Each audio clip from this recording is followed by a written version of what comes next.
Theft Auto series has been well known for being addictive by gamers, revolutionary by critics, and has also caused moral panic with parental watchdog groups and various religious organizations. Its open-world, non-linear gameplay has become very innovative in video game design and has been claimed by many people as the definition of what video games are. With millions of copies sold worldwide and millions of fans found everywhere, the series itself has definitely earned its place in history as one of the most important pieces of pop culture. It's been 10 years since the release of the game that was originally groundbreaking and made the series popular, Grand Theft Auto 3, and I thought to help commemorate this very special game, I will review it to see how good it is and to see if it still holds up today. Is the game still fun to play even by today's standards, or has age finally caught up with this timeless classic? Grand Theft Auto has been always well known for its interesting story and fascinating characters, and this is where it all started. Your main character is this guy who doesn't talk and doesn't have any name, but is known in later games as Claude. Claude is robbing the bank with his girlfriend Catalina. When escaping from the bank, he is suddenly betrayed by his girlfriend and left for dead. He survives the betrayal, but is arrested and takes the blame for the robbery. Then the police convoy you are in is ambushed by another gang to kidnap another prisoner on board. While the police convoy is being ambushed, you make your escape with another fellow prisoner named 8-Ball. 8-Ball then gets you work within the Mafia, and this is where the game begins. Throughout the game's story, you will be working for numerous organizations and various people. You will do hits for the Mafia, thefts for the Yakuza, work with dirty cops, and business with media mongrels. This all wraps up with you looking for revenge near the climax in the game's story. Because Claude doesn't talk, it makes the story feel more centered around the other characters you work for rather than Claude himself, which is interesting because it makes the story feel as if there are different small plots connected to one big plot, and these so-called smaller plots sometimes intertwine with one another to help fuel the bigger plot. And of course, a lot of the numerous characters you work with are pretty interesting, and a lot of them have some pretty good dialogue to work with. Overall, the story is interesting, the characters are fascinating, and the dialogue is well written. For those of you who have never played any Grand Theft Auto game before, here's how it goes. You are in this huge city in which you can freely explore at any time, and you are given numerous stuff to do, and you can choose what stuff you want to do, and completing certain stuff will sometimes unlock new abilities, new vehicles, new weapons, new objectives, and new areas to explore. The main aspect of the game is to complete what are called missions. Missions are the main objective of the game that will allow you to advance the story and unlock new areas. Missions give you specific objectives that you'll have to complete in order to accomplish them. The mission objectives themselves usually have you do all sorts of numerous criminal activity and other unique and interesting things in order to finish them. For example, in one mission you'll kill some gang members who are drug dealing on your gang's turf.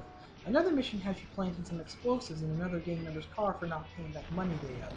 Another mission has you destroying the vehicles of some laundromat because they didn't pay protection. And another mission has you sniping gang members on some boat while one of your allies sneaks on board to set some bombs so they can blow the living shit out of it. These are just small and early samples of the things you'll be doing in your missions.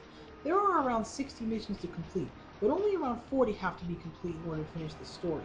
The missions are very fun and sometimes unique to do, and the only downside is that there is no way to replay previous missions unless you start the game over. And considering how fun and unique these missions can be, you'll want to replay them. Besides missions, the game offers you all sorts of other stuff for you to do. There are mini-games, such as you drive a taxi cab around, pick up people and drop them off. Another mini-game has you driving a police car and chasing down criminals. Another minigame has you driving an ambulance truck and picking up hurt people and taking them back to the hospital. And another minigame has you driving a fire truck looking for burning cars to put fires out.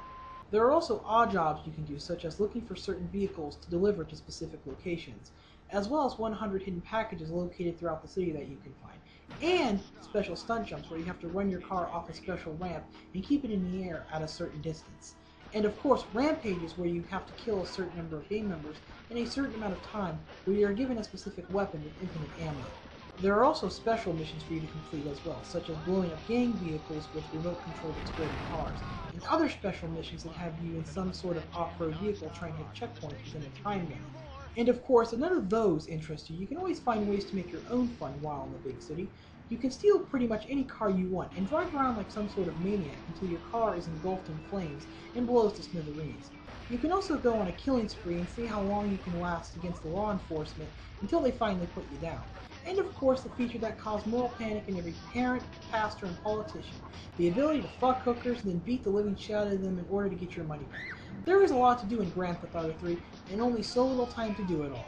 Even though Liberty City is not as big as cities in newer games, there's still a lot to explore and find. Civilians will obey traffic directions both on foot and in vehicles, and airplanes can be seen taking off and landing at the airport. Moving your character does feel a little loose, but it still feels pretty good.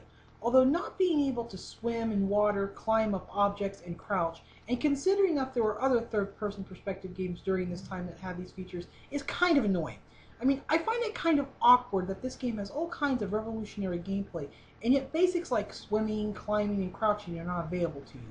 Driving the vehicles is pretty good, although it will take some time before you become fancy with it, even if you play a lot of driving games. There are numerous vehicles to choose from, each with their own stats, but the variety in the stats is somewhat weaker than that of your typical driving game. And until you become used to the driving, you're probably going to wreck a lot, and I mean a lot. But then again, whenever you wreck your vehicle, you can just steal a new one. I mean, it is called Grand Theft Auto for a reason. Usage of weapons is pretty okay, and even though there is an awful nice selection to choose from, it is probably the weakest aspect of the game. The only way to attack targets is to use the auto aim, except with weapons like the assault rifle, the sniper rifle, and the rocket launcher, which only have manual aim, without movement on them.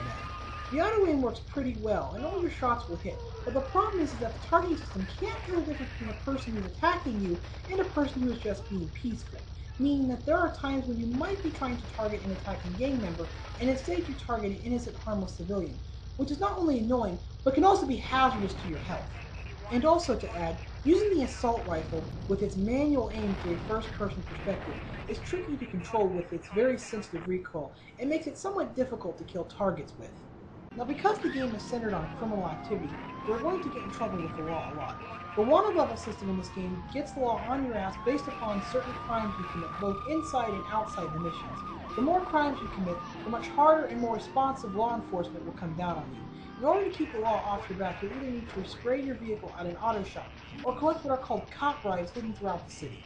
Grand Theft Auto to me has always been known for being a game series that is about gameplay over graphics and nothing more.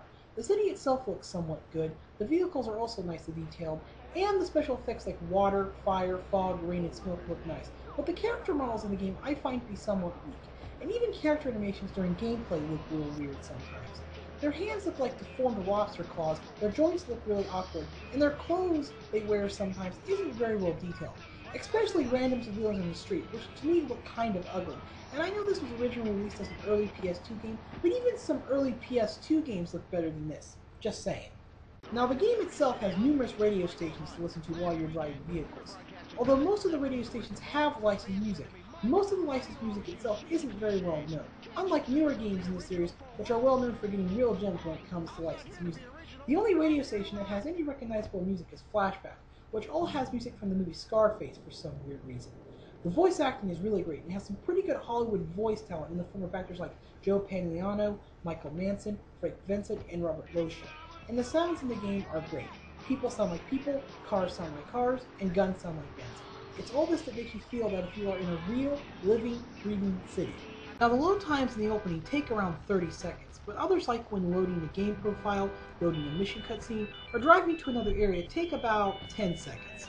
The draw distance is pretty good, but rarely when driving very fast you might enter to an area that is not completely loaded yet. The frame rate is pretty solid, but sometimes seizes up when getting involved in a big firefight. And the replay value? Well, after describing the gameplay, I think it speaks for itself. The possibilities are, well, almost endless. So after all that, how does Grand Theft Auto 3 fare up after all these years? Well, it is still pretty damn good. Even though it falls short in certain areas of its successors, it is still an incredible blast to play. Even today, it still provides more hours of gameplay than most single-player games do. It's addictive, it's revolutionary, and above all, it is one of the most important video games ever made. Well, that's it for my review. This is AC, signing off.